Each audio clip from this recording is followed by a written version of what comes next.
Hi, everyone, and welcome to Daily Revelations, this weekly Bible study where we dive into God's Word one book at a time. And we are in the book of Genesis. We have been all this year.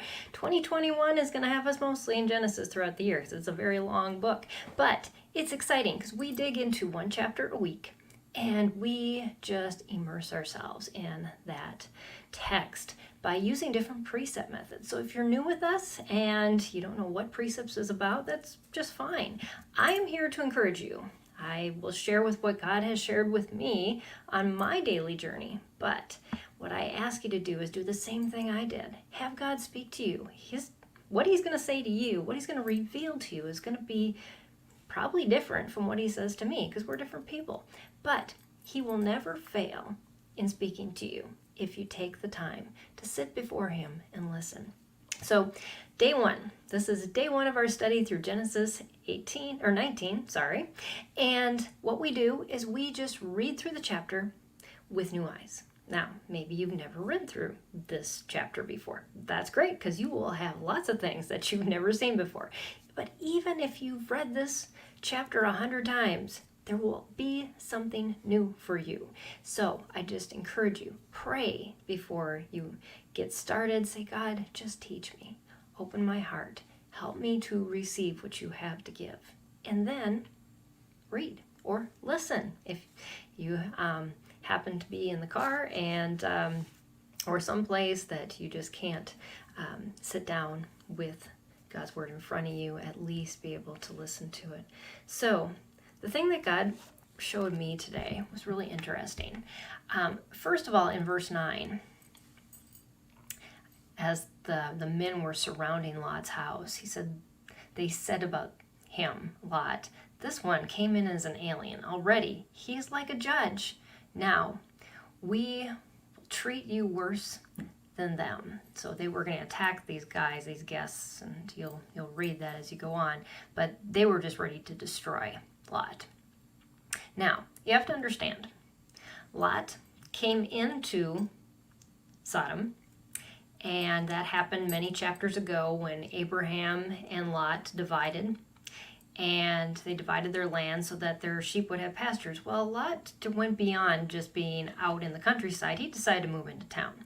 That wasn't such a good plan, especially considering what these people are like. And not only that, is he promoted himself to a place of leadership.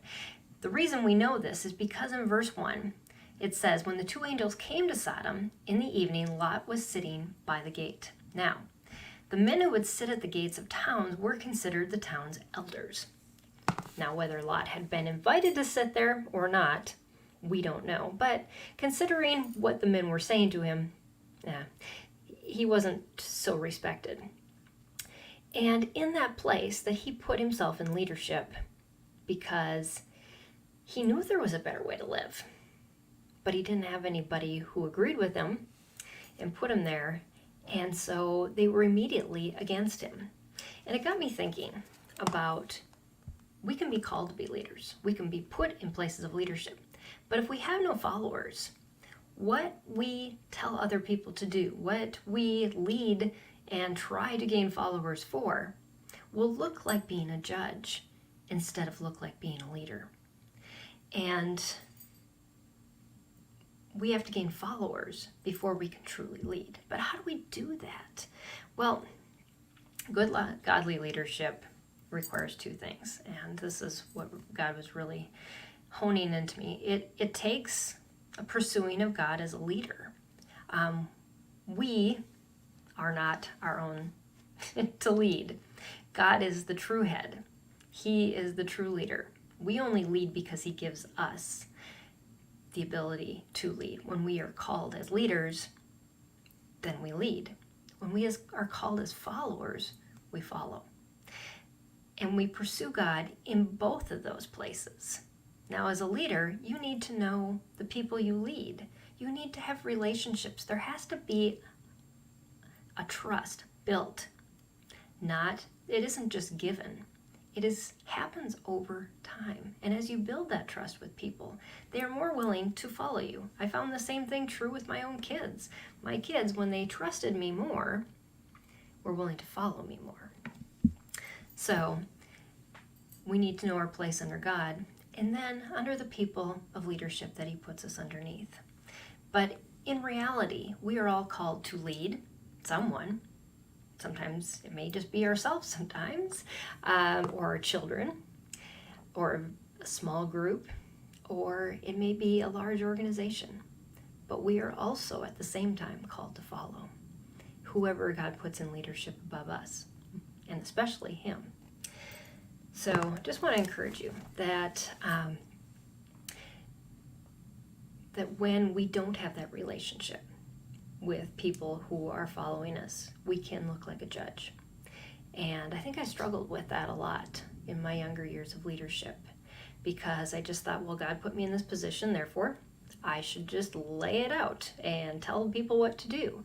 But that doesn't work. We have to have that trust and that relationship to make it work. So I just want to encourage you, if you feel like you're failing as a leader, dig in, know your people, and start with that, because that is where the power of leadership lies, is in that relationship and gaining the trust of those who follow you, and having them see you as a friend and someone that is worth following versus somebody who is just judging them.